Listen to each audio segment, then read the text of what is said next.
Sabihin mo nga sa akin, kumare. Ano bang meron yan si kumaring Luisa na wala ko? Mukha.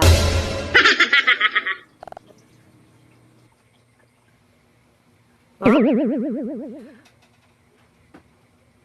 Mukha? Ano palagay mo sa mukha ko? Ano ito? Hindi ba ito mukha? Ano ito? Puwet?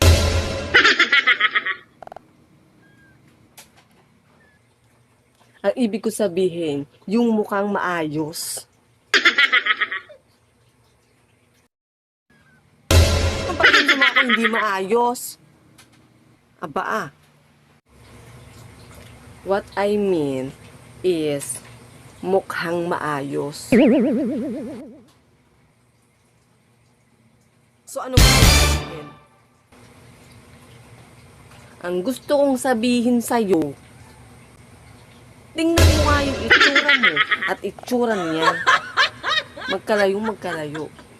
Kung ihahambing, ikaw, yung flat.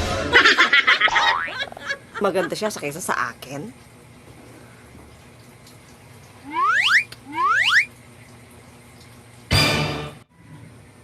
Ay, oo naman. Kaya huwag ka na magtaka kung siya kapalit-palit ng jowa at ikaw ay hindi makakuha. Ay, tingnan mo naman ang katawan niya. Ang modelo. Butis artista. Ang ganda. Ay, ikaw. Diba?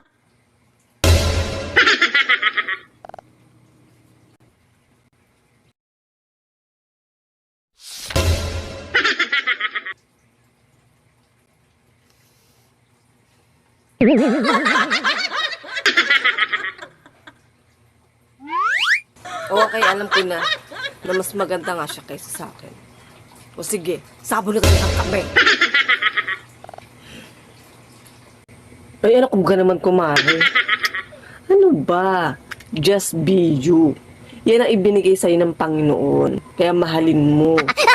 So, love yourself. Ano ka ba?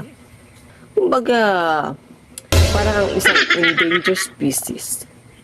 Yung tipo na sa sobrang unique ng iyong kagandahan, ikaw lang ang nakakaalam. O diba? Kaya itago mo na lang yan.